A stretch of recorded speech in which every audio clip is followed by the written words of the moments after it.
Hello, everyone, and welcome to Embracing Your Essence on Lilydale Radio. We have a fantastic show planned for you tonight. We are going to be talking about past lives. As you are joining in, please do say hello. And we are just going to have so much fun tonight. And while I'm getting organized here, I'll just say, you can see I have Gregg is here with me tonight. And we are going to, as I said, talk about past lives. So as you are joining in, come on and say hello in the comments so I know you're there, and I'll give you some details while we're waiting for people to join us here. So I'm Colleen van der Zijden, a registered medium here at Lilydale Assembly. I'm also a certified intuitive life coach, the author of the book Courageously You. Do this podcast every week to help you live your best lives, and you can reach me at colleenvanderzijden.com or becourageouslyyou.com, and of course we have Lilydale, lilydaleassembly.org, and you can find out everything that is going on in Lilydale. So I'm just going to say hello, and you can see we've got Gregg Unterberger here with us tonight, past life regression therapist trained by Brian Weiss, and we are going to have some fun tonight talking about past lives, reincarnation, and any questions you want to have. So we will say hi. We've got Sherry. Hi, Sherry, Christy, Luke, June, and there's me. Somehow I got in there. And hold on, weird things happening. Hi, Dane. Sorry I haven't responded to your text, Dane, but it's on my list. I'm a little overwhelmed with life right now. Hi, Paula. Thank you. We love our tree. And Jeannie and Melissa and Jennifer and Bridget and Chris and Jeff Loper and Debbie and Karen. Hi, Karen. She's in the community. Hello, and Karen. Jan. Oh, it scrolled too fast on me again. And Terry and Alyssa and Lori. Hi, nice to see you. Freyan, how are you doing? And Michelle. Michelle. And Hi, Mary. Michelle. Okay, so hi, everybody. As I said, we are going to be talking tonight about past lives. And I do want to mention lilydaleassembly.org to find out what's going on, but also Lilydale Assembly Incorporated. Now, because we are going to be doing some questions about past lives tonight, as well as I'm going to do some mini past life readings, if you're interested in either of those, you need to be on my page on Facebook, Colleen van der Zijden, Medium and Intuitive Life Coach, because I cannot see your comments if you're on Lilydale's page. So if you are interested in asking a question or you want a little mini past life reading, you need to be over here on my page, Colleen van der Zijden, Medium and Intuitive Life Coach. Okay, one more detail and we will begin. I need to mention that Lilydale is doing a fundraising event right now. It's going on. We will post the link in the comments here afterward, and if you can support Lilydale, that would be awesome. So let's get to it. Are you ready? I'm ready. Okay, so let me tell you about Gregg first. Gregg is a licensed professional counselor, a spiritual teacher, a coach, the author of the book. Hey, he's got it right here. The Quickening, Leaping Ahead on Your Spiritual Journey. Great book.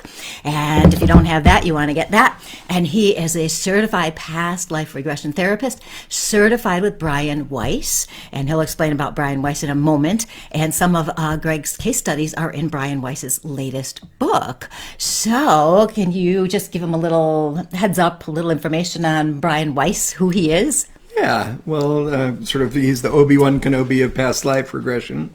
I want to start by defining even past life regression. A lot of people will say, I'd like to do a regression. Will you do a reading for me? And I say, well, I'm not a psychic professionally, and I don't read for you. But what hypnotic regression is someone is put in a state of focused concentration, call it hypnosis, call it guided imagery, call it what you like, and I guide them to remember a past life. And the information comes from their own images and their own experiences under hypnosis and not from me. So I want to make sure that everybody's clear about that. Now, Colleen may be doing some readings for you tonight, but that'll be very different from a regression if you worked with me, in which you would close your eyes, and heavy breathe and relax and guide you to remember a past life. So that's what I do in part for a living. I'm also a traditional counselor and work with folks, that deal with anxiety and depression and that kind of thing as well. Brian Weiss was the gentleman that I studied with, and Brian has a very interesting history. He's an MD, and he's Harvard educated. He's a psychiatrist, and he was largely, he was brought up Jewish and was an agnostic. And he was working with a woman that he calls Catherine in his best-selling book, Many Lives, Many Masters. Maybe some of you have read that book. We'd love to see you post about that if you have. Fascinating book, international bestseller. I think there's something like 3 million copies sold around the world, translated in 25 different languages, if memory serves me. I just couldn't put it down when I first read it. And Brian's story is that he was working with a woman named Catherine, and he didn't know anything about past life regression, but as a medical doctor, he was trained in hypnosis. And so as he worked with her over the course of a year, she had a lot of trouble swallowing things and taking pills, and she appeared to have a lot of trauma, but not a whole lot from her current lifetime. And so Brian, who wasn't even sure that he believed in past lives, hypnotized her and said, I want you to go back to when the problem began. And she doesn't spin back to 5 or 6 years old, which is what Brian was expecting. She flips back hundreds, maybe even thousands of years to different incarnations that she's had. One in which she drowned and her baby was ripped from her hands. Can you imagine? And that would make you kind of afraid of water, wouldn't it? And another incarnation in which the tribe that she was a member of drank tainted water, and eventually everyone in the tribe died. Of course, they didn't know from bacteria and infections and that kind of thing back then. But she intuitively understood that it came from the water. And as she had these regressions and experienced these past lives, she got better. She got a lot better. And Brian was left scratching his head going, I don't know if these are real or she's making them up, but she's getting a lot better. And so he started doing regressions with other clients and found out therapy could be very helpful, both for depression and anxiety, and sometimes even for medical disorders. And eventually, I guess it was about 88, he wrote Many Lives, Many Masters. And the rest, as they say, is history. He began to train other therapists to do what he did. That's really cool when you think about it. Yeah. And quite a few people have read some of his cool. books. Wonderful. So that's really cool. And what's fun, Julie says past life regression entered her thoughts early today before she knew we were going to be talking about it. Oh, how about that? A psychic moment. Don't you love synchronicities? No, psychic. Amanda says she loved her session with you, and so she's excited about this. And so thanks, Amanda. It's so interesting, isn't it, like past lives, because I always knew I had past lives. I knew I did. I just could feel it. Certain things, certain interests were there. And it's interesting because some people believe in past lives and reincarnation, and some people don't. Yeah. And so it's really cool because it in some ways, to me, it makes sense. Our soul continues on through lifetimes. So wouldn't it make sense we would come here to the earth? Now, do you have like a really cool past life story, regression story you can share? Oh, I have many, but one stands out for me. And it's, some of you may recognize it from my book, The Quickening, where there's a whole chapter on past life regression in there. I was working with a woman named Greta, and Greta was from Germany, and she had this lovely accent. And I was hypnotizing her, and I was new to hypnosis. As I worked with her, we started by going to a happy childhood memory, and then back even farther. And when she came into her past life memory, she immediately became terrified. And that scared me because I didn't know what to do with that. I was new to regression. And she said, it's like I'm floating in midair. And I thought, what in the world is this? And she said, all I see are bodies, bodies, bodies. They're stacked like cordwood, but I don't know which one's mine. I can't find myself. And then I realized in that moment that perhaps she had just died and had floated above her body, as people do in near-death experiences. People record those kinds of things. And that literally she'd been killed and the bodies were stacked up and she couldn't find herself and she was panicked and recently separated from her body. She hadn't gone to the light, if you will. And so I immediately counted her out of hypnosis, backwards, no less, because I was so flustered. But she came out of hypnosis and she said, that was terrifying. I'm afraid to look again. She said, I couldn't share it with you in the moment, but I feel like I was hung in that lifetime. And this was Germany, and I was Jewish, and I was one of the first Jews to be hung, and I was just like a teenage girl. And she said, but it's too frightening. And I said, Greta, we don't have to go back there. If that's too much for you, we don't have to do this. And so this was while I was training with Dr. Weiss, and there were a number of us that were doing the training, and we were practicing with other fellow participants. She got up the next morning and she said, I want to show you something. And she pulled back her collar, and there was a bright red ring around her entire neck. And you could even see the imprint of the braid of the rope on her neck, and her body remembered being hung. And there was this bright red mark all the way around her neck, Colleen. And she looked at me and she said, I think we had better go back. And I said, I think so too. But tell me if at any time it's scary or frightening, we can count you out of it. And when I sent her into the past life, when we got to that part of the regression, I said, go to a time before that. And she remembered being a young girl, young Jewish girl, and walking on the streets in a small village in Germany and seeing this striking Nazi officer who seemed so handsome. And she talked about him a little bit and said how dashing he was. And, she was feeling palpitations, as they say down south. She's getting a little excited. The hormones were kicking in. She was a young girl, about 14. And she thought he was so striking and handsome in his outfit. And then she realized that was her husband, who recently passed, Klaus, from her current lifetime. And she said, it's Klaus. I recognize him. And he's dashing and handsome. I said, isn't that wonderful?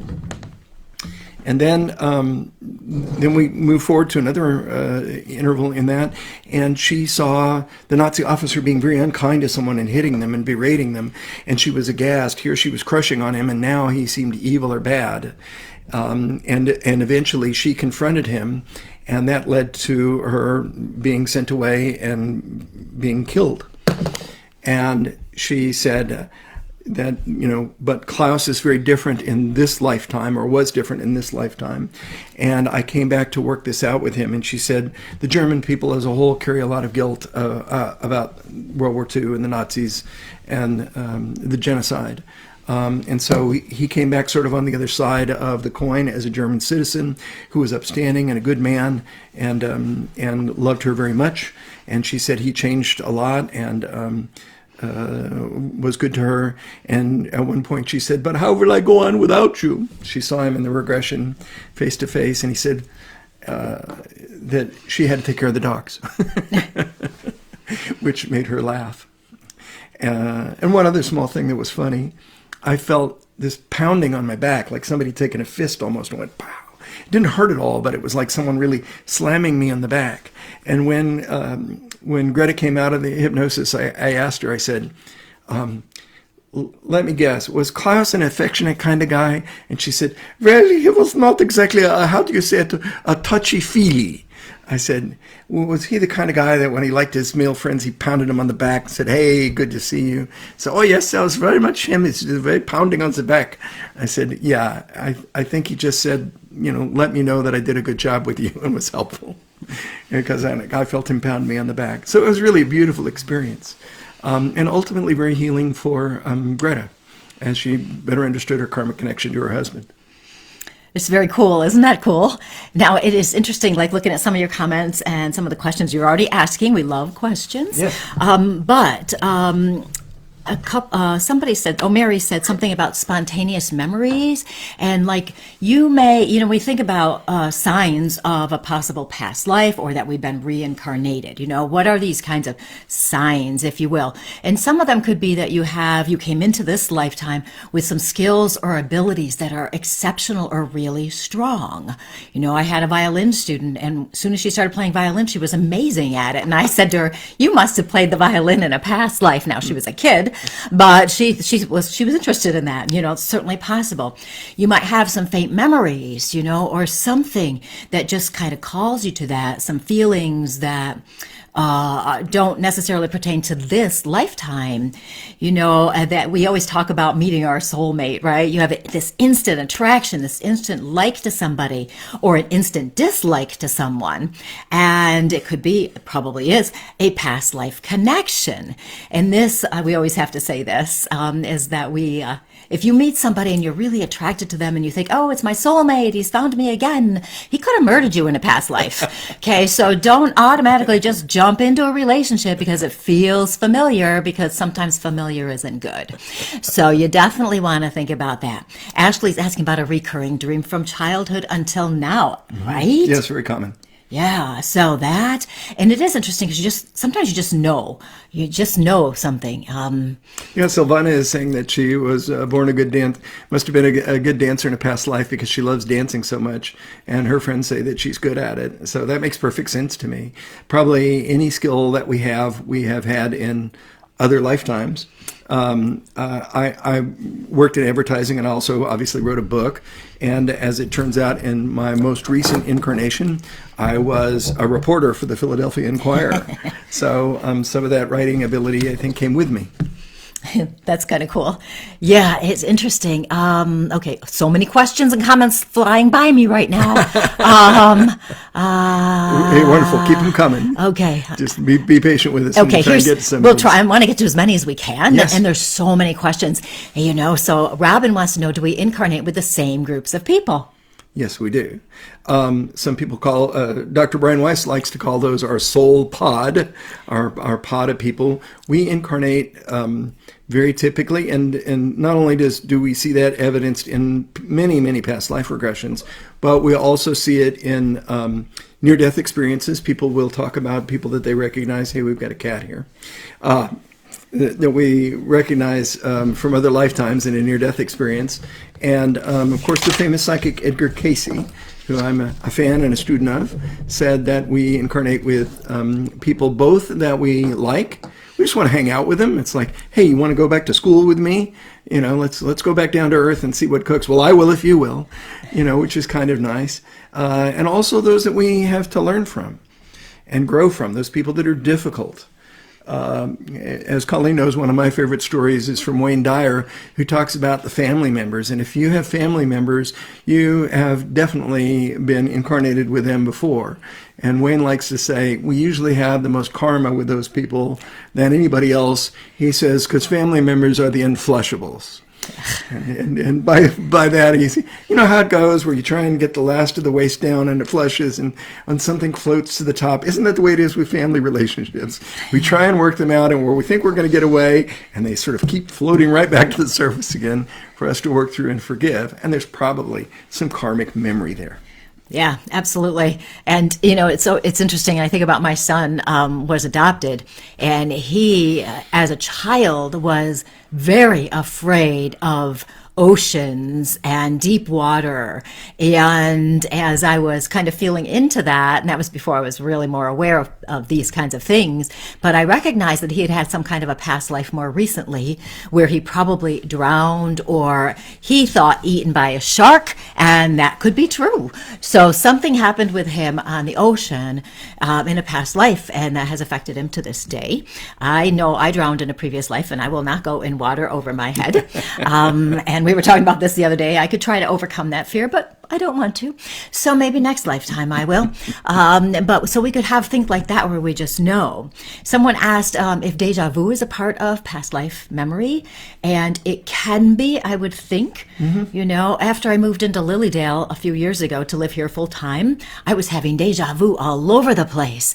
And it just felt like so real and so right. So I also take deja vu as telling me I'm in the right place at the right time. So that's always interesting. Now, another question. Oh, Paula said the past life regression she had in June at my retreat was very healing for her. So that's cool. Thank you, Paula. I'm glad you enjoyed it.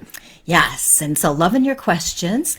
And we talked about dreams briefly. Dane says, I have feelings in this life that I think I didn't get to fully have or experience in maybe past lives. Yes.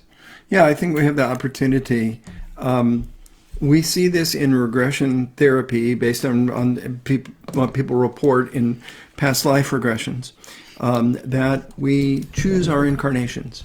In other words, no one forces us at gunpoint to embrace a certain life path for a given incarnation, but that we choose it for ourselves.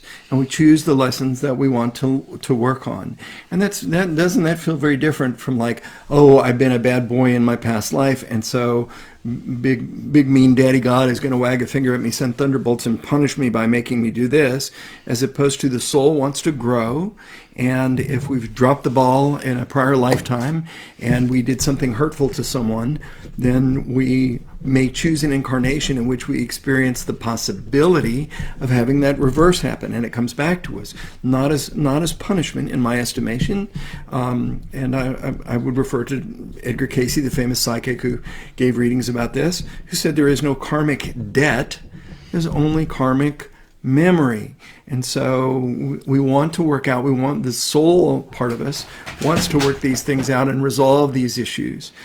So we might choose a lifetime to incarnate with someone who we've had fireworks with before because we want to make peace with them and forgive them this time around. Yeah, it is interesting talking about karma, because someone asked me last year on a radio show, I just want to know what I did wrong in my past life to feel all of this hurt I feel in this one. And so how many times have some of us felt like whatever's going wrong in this lifetime is because we did something wrong in a past life and maybe we're being punished or whatever. And really, I'm not of the opinion that that's the case. That's certainly not what, again, Edgar Cayce says. That's certainly not what we see in past life regressions based on, and there's thousands of these that are documented now. And also in near-death experiences where people float up out of their body, you probably heard of them in Going to the Light and have glimpses of heaven. Many of them have come back and said, I chose these life situations because I wanted to learn from them.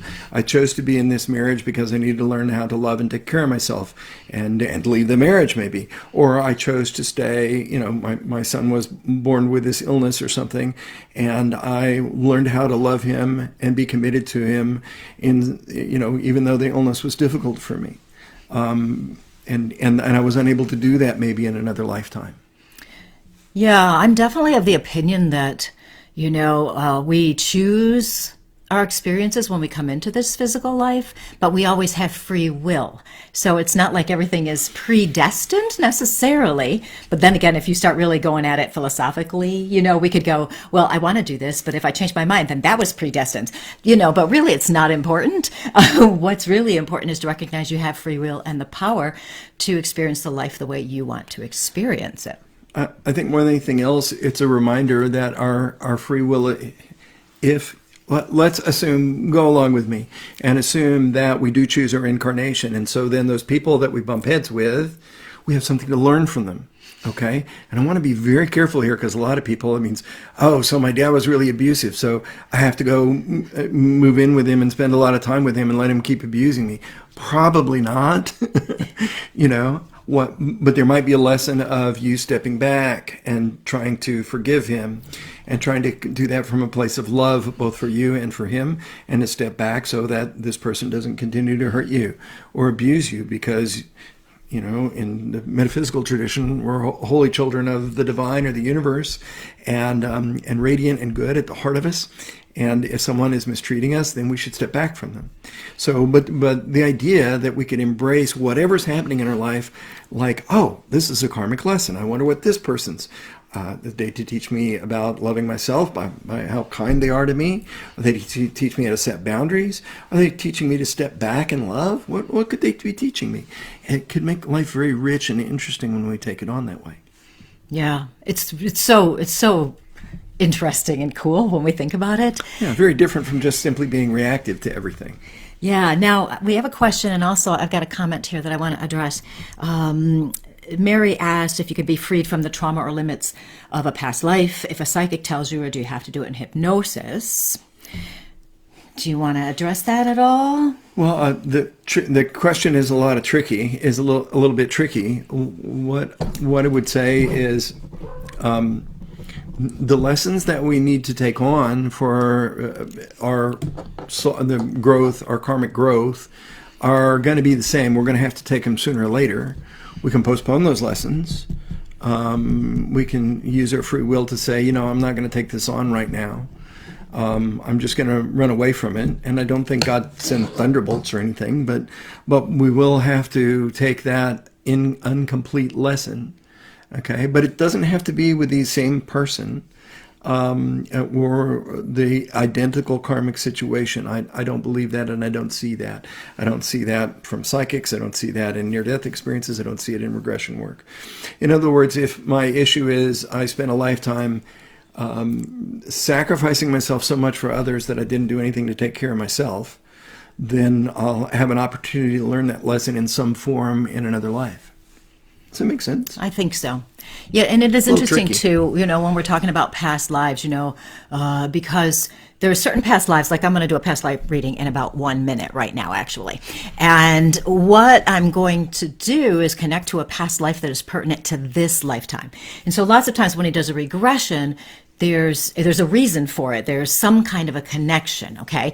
And then somebody asked earlier about how can you tell if it's true or not, right? I mean, there's no verification from what I'm going to tell you or from maybe your own experience, but what can happen is it just feels true.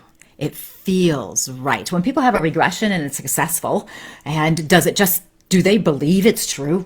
Yeah, very often. I mean, the sort of term we might use is self-validating. It's like I had a woman that came out of a regression, and she remembered being married, and she was giggling and smiling and had tears of joy. And then later in the regression, she was crying over the loss of a child. And then when she came out of the regression, she said, "This is just so amazing. Like, how could I be so happy about marrying this person? Because I don't even know that person in my current incarnation, as far as I know. And the child that I lost, I don't know who that is. Maybe I'm going to meet them, but I did not recognize them from my current lifetime. How can I be that sad or that happy about something that I just made up? It just doesn't make sense." So it's a little tricky there. I'm not saying that these memories can't be, the clinical term is confabulated, pulled together. There are spontaneous past life memories and past life regressions that have been fact-checked accurately. And we could talk a little bit that more in a minute, but we are way over that 1 minute for our past life reading from Colleen. So, but let's come back to that. Okay. We'll talk some about the research on that. Elise has a question. Are you doing a past life regression group in your community or just at Lilydale? We will be doing one in the community in January. We did one this past June at my retreat, and I'm sure we'll do it again at some point too. And Gregg does do them on Zoom. He can't do them in Lilydale, but he can go outside of Lilydale and do them. So if you're in the area and you want to have your own personal past life regression, he can do them. Yeah, I can work on Zoom or in person in the area. Yeah. Okay. And then Robin, I saw your question. I jotted it down. We will talk about that because it is important. And the person I want to talk to is Angela. Okay. I want to make sure it's the right Angela, that I don't have two, because I wrote it down earlier. Hold on, Angela. I'm just scrolling backwards as usual when there's so many comments. Okay, I can't get back to it. So Angela, if it's you, it's the Angela that said that you did a meditation you shouldn't have, and that you're stuck in something and you can't get out of it and you don't know who you are. Okay, so that's who I'm talking to. So Angela, what I'm going to do is I'm going to touch in with your energy, and anybody else, if what I say feels right to you, it could be right for you as well. Okay, we all have lots of overlap and everything, and the messages are important. Yes, there she is. Okay, so yes, there is a reason, Shauna, why he can't work in Lilydale. It's just not allowed. So Angela, when I touch into a past life for you, it is really interesting. The first thing that comes to me right away is I am seeing a bunch of animals, okay, like farm animals, pets, but mostly like farm animals. So I see you around a bunch of animals, and you're definitely the caretaker for these animals. You are the kind kind of person in that lifetime, and I bet in this one as well, that you are the kind of person who is very gentle with people, and you may have had to build up some kind of walls to protect yourself because you were taken advantage of as being a gentle person. Okay, so that could apply to this life. It definitely applies to the last life. You're a very strong person as well. There's a lot, your heart is actually very big, and in that lifetime, you were very protective of the animals. So for example, this is kind of a wild vision I'm seeing. Say you had a sheep, and you did, and a wolf came out of nowhere to go after your sheep. You would go between the wolf and the sheep to protect the sheep. Okay, so this tells you a lot about what kind of a person you were in that lifetime. You know, you're very protective, you're very caring. You protect not only animals, but also you were really good with the children too. So in a lot of ways, it's you protecting the people who can't, and the animals who can't protect themselves. Okay, the reason I touch in with that lifetime right now at this moment is because you have the same heart of protecting other people. You have that same gentleness of spirit. You have that feeling of when people are treated unfairly, that bothers you greatly because your heart is so big. So if you see racism, intolerance, bullying, that can really bother you. And it's important when we're in our lifetime to recognize these qualities about ourselves because that helps guide us as we move forward. Because if you know you're a gentle, protective person, then you might also it can help you find a job, you know, it can help you find friends who get you. It can help you kind of sort out which direction you do want to go in. You know, if you had a job where you had to be mean to people or lie to them, you could not do that. You couldn't do it. Your soul would be like, no, you cannot do that. So knowing these things can help you as you're trying to figure out who you are in this lifetime. That can help you a lot. I would be interested to know, and you can just write it in the comments if you really love animals. I just have to know from that past life thing. Okay, so there you go. So Shauna, he can't work here. I had a regression in a group, Bridget said, and felt horrible with what I saw that I did. I feel like I am trying to give back now. This is the perfect time to talk about that stuff. Yeah, people always go, oh my gosh, what if I see that I've been a horrible person in another lifetime? And I always kind of joke with them and go, oh, you have. Everybody that's watching this probably would not be at a spiritual level of progression or curiosity unless they were standing on the shoulders of some other incarnations where they were not Mr. and Mrs. Wonderful. Okay? It is nothing to be ashamed of. It is not who you are now. Who you are now is very different. You may be imperfect, but if you were a murderer in another lifetime, and I've bumped into regressions where people remembered that is not who you are now, and you learned from that incarnation, and you have come to sort of, as I say, stand on the shoulders of the learning of all your other lifetimes. I know there was a lifetime in which I was a mercenary, and I came face to face with this mercenary fellow, and he was and this is many, many lifetimes ago, and he was a bit of a brute, and he murdered for money. And I said, is it true you are a mercenary? And he hung his head and he said, I was less than honorable, which was his way of saying guilty as charged, busted. I'm not going to fess up to it. But that was my way of remembering a lifetime in which I was probably not a very nice guy. I murdered other people for gold. I was a murderer for hire, and this was over 1,000 years ago, I would think. So yeah, we're all standing on the shoulders. We've all had probably some incarnations where we've been less than perfect, but we continue to learn from those and evolve.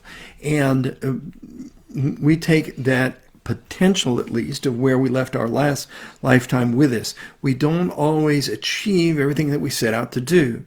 The famous psychic Edgar Cayce was once asked, of a given lifetime of what we set out to accomplish, the lessons that we want to learn, that the soul has a contract about or curriculum about, how much does the soul learn? And Cayce said, in the main, overall, about 50%. And I like to joke that the last time I got 50% on a test, the teacher told me I failed.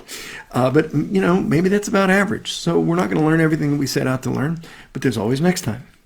Yeah.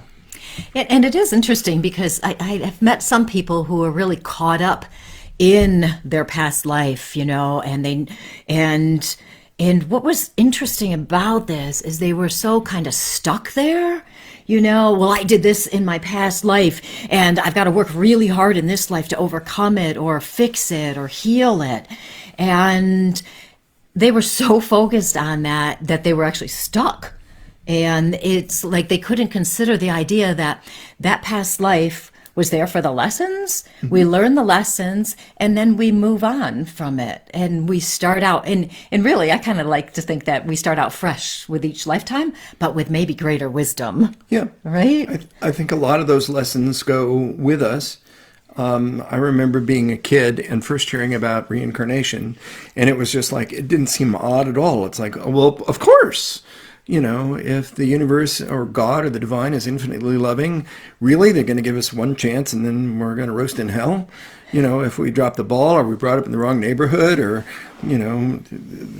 all the kinds of, it's an uneven playing field, isn't it, at this level? And seemingly the traditional ways of approaching it, I hope I'm not offending anybody, would seem to say, if you drop the ball and you hurt somebody or steal something or whatever, that you could go to hell for that. And I just couldn't conceive of a loving, eternal figure that would do that to us. Yeah, that made sense to me too. I remember telling people when I was in 8th grade that I had a past life as a belly dancer. And what is funny, because I did become a belly dancer in this lifetime. Where was I for that? I know, you missed that part. And there was something about it, just a draw for me with that. And so I kind of continued on with it a little bit in this lifetime, and then finally, set it aside so I could be a medium, I guess. Laura says, do you find peace in this lifetime if you do a past life regression? Yeah, well, there can be, okay? I don't want to, certainly regression is not some panacea that you do a regression and then everything is perfect. It can help you make sense of things.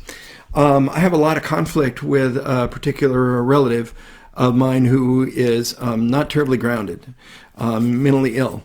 And I saw that this person was related to me in another lifetime, and my father favored me over them. And in that lifetime, and I didn't think I was worthy of that. I thought that sibling was much better than I was, and that sibling hated me in that lifetime. And I kept saying, you should be the number one child here and not me. But my father in that incarnation, who is our father in our current incarnation, kept leaving responsibilities with me, and that person hates me this lifetime. And in understanding that, I brought a lot of compassion to the situation. I still set boundaries to care for myself, of course. But it did bring me a certain amount of peace, like, wow, some of that is being carried over from another life. So, of course, this person hates me. They still, at a gut level, maybe they feel that sense of competition. Right. So, yeah, I mean, it can bring some clarity about some things. Oh, that's why I do that, or that's why this person did that, or, oh, that's why Let me share a quick story. I had a client who will remain nameless, who was very happily married, had a couple of kids, and she fell in love with one of her daughter's coaches and was just crazy for him. And she goes, I feel like I'm losing my mind. What is going on here? I said, I'm happily married, and I love my husband. We have a good romantic and sexual relationship. It's not anything like that. It's just like I get around this guy and my stomach just flips. I feel like I'm 14 and having a crush. We did a regression, and this probably won't surprise you. It was unrequited love from another, or unfinished business from another life. They had been lovers, but had been torn apart by their respective families. And they yearned for each other the rest of their lives. And in fact, she died of a broken heart that lifetime. And when she came out the other side of the regression, she said, I understand it completely now. He's still cute. He's 10 years my junior, and he's really fit. He's a coach. But all the jazz and the sparkle is gone. It's just like he's just a nice-looking young man now. And we did several follow-up sessions. He's a regular client of mine, and she said, "It's gone." I saw him the other day, and nothing. He's still cute, but I didn't go blind. But all the charge is gone. So in that sort of sense, it can help complete some things for us, and we understand where these powerful feelings came from. Yeah, it's interesting. You know, my theory is that our soul is our soul, right? We have our soul. We go in a new life, another life, another life, another life. Okay. That doesn't mean we're biologically connected in all those lifetimes. Okay. You know, by our physical body, but the soul continues through that. And so that's, I think, important to recognize that the wisdom from each life can be helpful. And whoever asked, no, you didn't miss the free readings. I did one, and I'll do another one in a minute. Angela says she was always drawn to wolves, but never knew why. But I was protective of wolves, which is funny because I used the story of the sheep, and the wolf was coming. She'd protect the sheep. And I'm sure you probably didn't kill the wolf either, knowing you. That sounds funny. Like, yeah. I know her, you know. I know her, you at this level. Okay, what if it's in your birth chart? Can you change it? That's talking about destiny and all of that stuff, but free will is there, and I don't know if we want to touch that one. Well, I will. Okay, you go for it, but not too long because I got to do a reading. Yeah, and I'll just say this. For those of you that are familiar with the very famous psychic Edgar Cayce, he said that nothing was more powerful in our lives than our power to choose. We have free will. So it may be I have ill feelings towards somebody in another lifetime that killed me, and I want to kill him back because I'm from Texas, and that's what we do. Your Honor, he needed killing. I had to kill him. I didn't have no choice about it. I may want that, or I may feel that fury, but we have free will, and we can override that. And he says that's more important than even astrological or karmic influences, which really gives us a lot of power. So even if something bad happened in another life, it doesn't mean that we, have to screw up again in the same way. Right. Does that help? I hope it does. There, Paula says, and that's with all due. I mean, it's not that astrological influences aren't real. Yeah, Paula says, I believe astrology is a tool to help you better understand yourself and your potential. It's not destiny. Yep. You can choose how you use the info in your birth chart. Yes. Okay, let's see who grabs my attention that I want to do a past life reading with. Ron, great exercise, belly dancing. Have a lot of experience with it, do you, Ron? So, okay, hold on. I'm just waiting for somebody's name to just grab me, just come out and get me. We'll zoom in on it and you will know. I will know as soon as I Debbie. see the name. Christy, there is a way to do regression on your own. I think Gregg can post something for you. Before I do that, I just have to mention this. Luke says, my niece said when she was 4 years old, asked me if I remembered when we were young together before. She went into a description of a past life together. Very common. We could talk more about that in a minute. Yep. Okay. I want to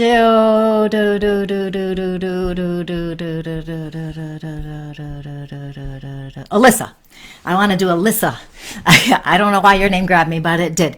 Okay, so Alyssa, when I touch in with your past life. Oh, this is interesting. Okay, so Alyssa, when I see you, what I am seeing is like that old-fashioned school marm energy, okay? So that stereotype of, what would you call the teachers who are single? There was the word. Whatever. Spinster. I'm seeing spinster. And she's probably going, oh no, don't worry. It's all good. You, in that lifetime, were on the more strict side. And I do feel like you were a teacher and that you were pretty strict with the kids. But here's the difference between the stereotype is that you became a teacher out of loss. Okay, you had lost basically your family. Okay, I see illness that came through the family, and it seems like you lost your kids.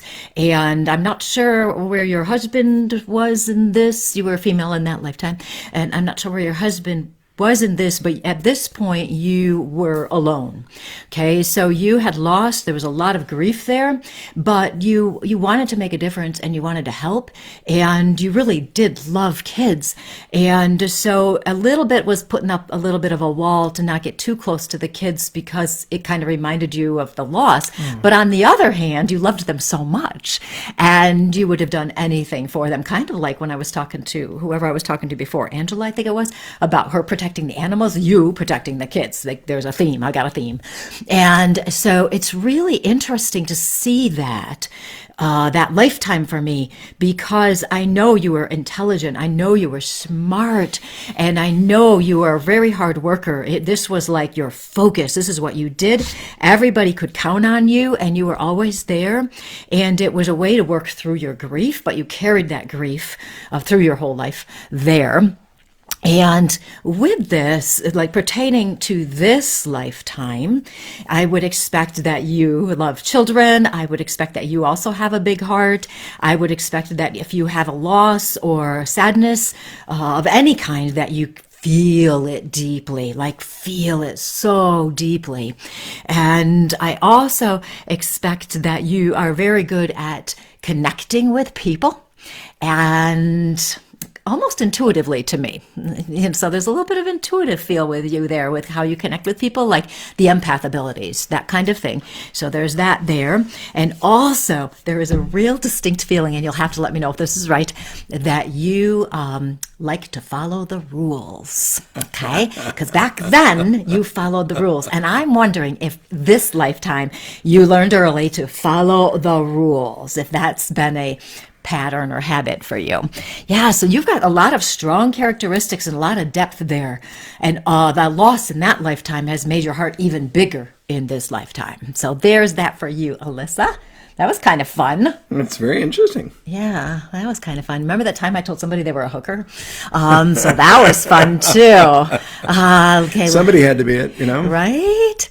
Yeah, okay. No, we don't know about that.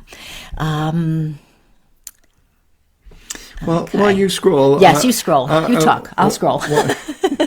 Scrolling. Oh, look, it says back in the day a teacher couldn't be married. Keep those, That's interesting. I did not know that.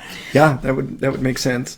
Yeah, to someone's comment, there is some really interesting research that's been done by Jim Tucker at the University of Virginia with children that have spontaneous past life memories. And by the way, you guessed right, Winifred, I'm a Gemini. How's that? Okay. Anyway, Jim Tucker did some research. They've actually, at the University of Virginia, he and Ian Stevenson, his mentor, looked at past life memories of children between the ages of 2 and 4. And found that they had spontaneous past life memories, and they would start to talk about who they'd been before or what kinds of things had happened to them.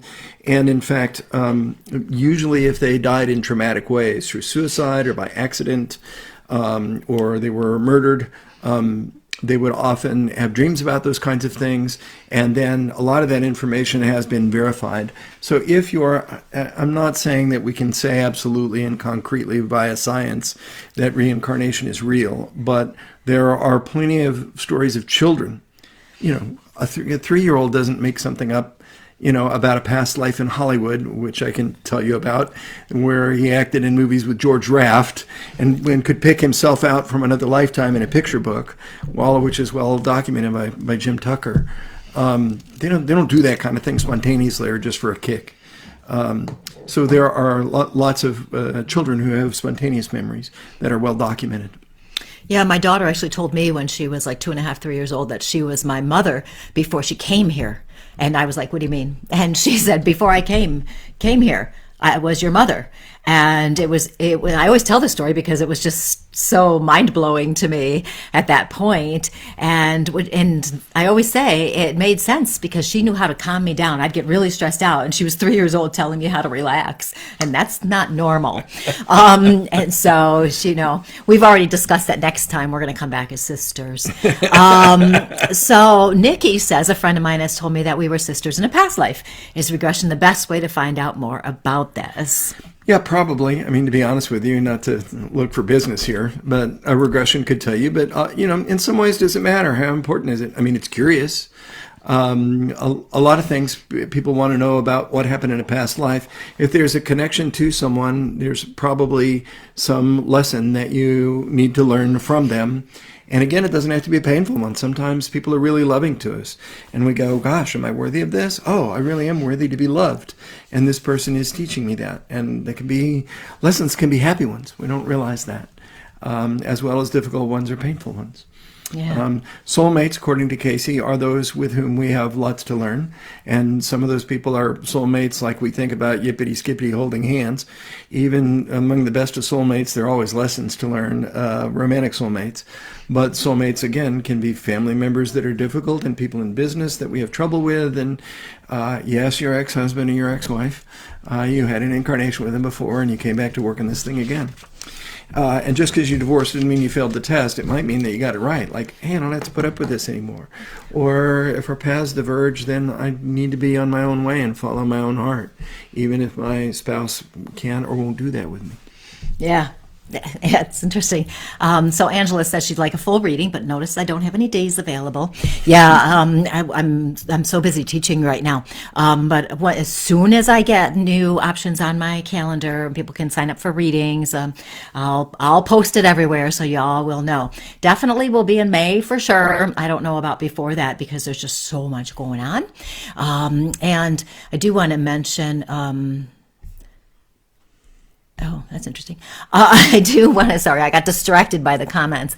I do want to mention that we do some of this stuff in our soul empowerment community. We're going to be opening the registration for that in January. So you'll know about that when that happens, but I do want to mention that. Nikki also says, I wonder if injuries in this life correlate with past lives, such as placement or type. Same thing with birthmarks. I saw somebody said something about birthmarks. Yes, that's very common. Yeah. Yeah. Isn't it interesting when you think about that? Yep. I mean, right? I mean, free will puzzles me, especially with choices. You always have the power to make the choice. I guess, right? Mm-hmm. Okay. Colleen should scroll and see who grabs her this time.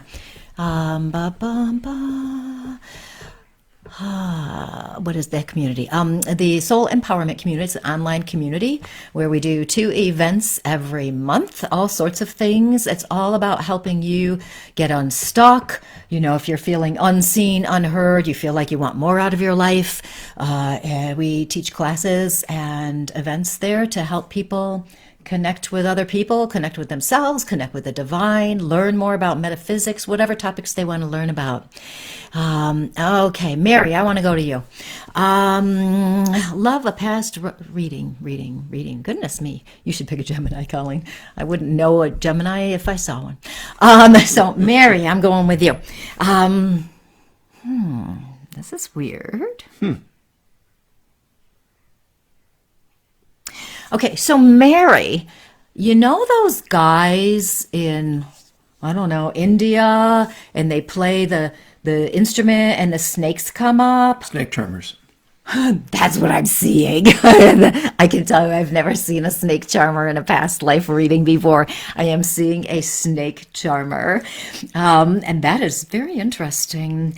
And here's something. And now, remember, who you were in a past life is not who you are now. I'm putting a qualification on this before I say the next part. You like to steal money back then, okay? You were not the most ethical, shall we say, person back then. And it reminds me of the Robin Hood story, okay? So, you know, we're going to steal from the rich, give to the poor. It's the same philosophy here, okay? You were that kind of person who,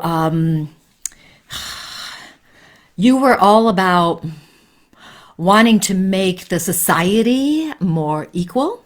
You were also very much into magic, the ideas of magic, and the snake charming thing was magical in a way, but also it reminds me too of people who were wizards and used the natural skills, the natural abilities of the world to create magic. What's it called? An alchemist. Mm-hmm. An alchemist. Look that up. Alchemist, because those skills, being able to create magic, being able to make something happen, has been brought into this lifetime as well. Okay, so you're an alchemist. So weird how I got from snake charmer to that. So strange. Back then, you did what you had to do, but it really was about creating things. But I have to say, I do like the part about you taking money from people. That's kind of fun for me. And so don't take that on like you're unethical or something. It's just the way it was back then. It's survival is what it comes down to. So you are the kind of person that can make things happen in this life. And I would wonder too if you're interested in like metaphysics, energy work. Okay, so you can write that in the comments if so. Okay. Let's answer this question. Kathleen says, I was always told that if you commit suicide that your journey is over. Until I was told in a reading that I did that in a past life. My philosophy theories on that is like, no, not necessarily. And Gregg will have some thoughts in a moment with this too. Because I was told a long time ago too, as a medium, that somebody who commits suicide won't come through in a reading until a certain amount of time has passed. That is a human construct. Who made that crap up? Someone who commits suicide, and they have so many different reasons for committing suicide, and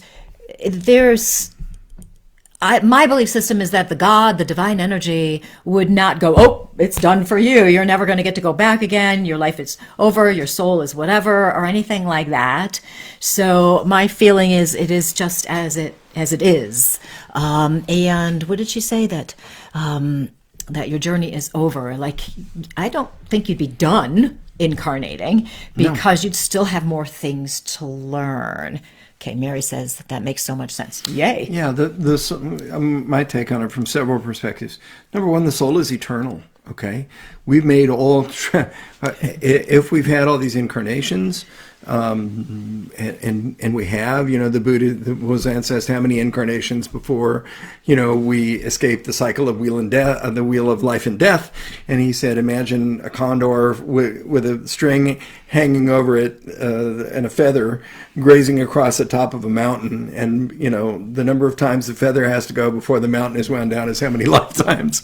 So, which seems staggering to us, but remember, time is an illusion, not only according to Edgar Cayce and people that have had near-death experiences, but according to Albert Einstein. So, we're given infinite opportunities, in my estimation, both in regression, because I got to tell you, I've committed suicide in at least four lifetimes, and I keep coming back apparently.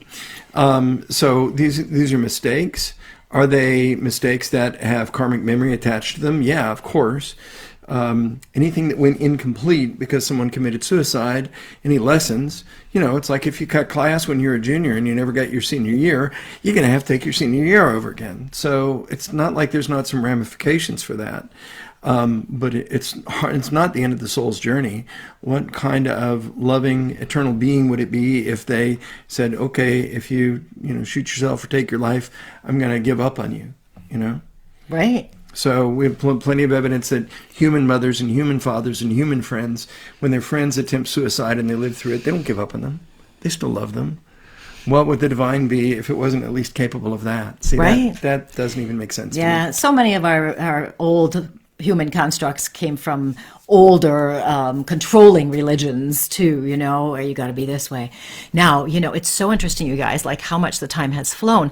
I want to know, number one, would you like us to continue this next week? Now, what I also would like is if you liked this show, you had fun with this, put up on heart this post, put a like, put a heart, something like that. So react to it, because that will be wonderful to see. But also, if you want us to continue this next week, because I could do more past life readings and all of that stuff, and it's so much fun. And definitely give us some good reactions, some hearts and hearts and hearts. Now, somebody asked a question. I did want to talk about some of our past lives be present in other parts of the universe, galaxy. I don't see why not. Yeah. Again, I'll go to the psychic Edgar Cayce, who said that we had incarnations in different planes. different realities. That makes perfect sense to me. I haven't seen a lot of regressions. I had a woman that had regression, she says, into some sort of land that had mermaids.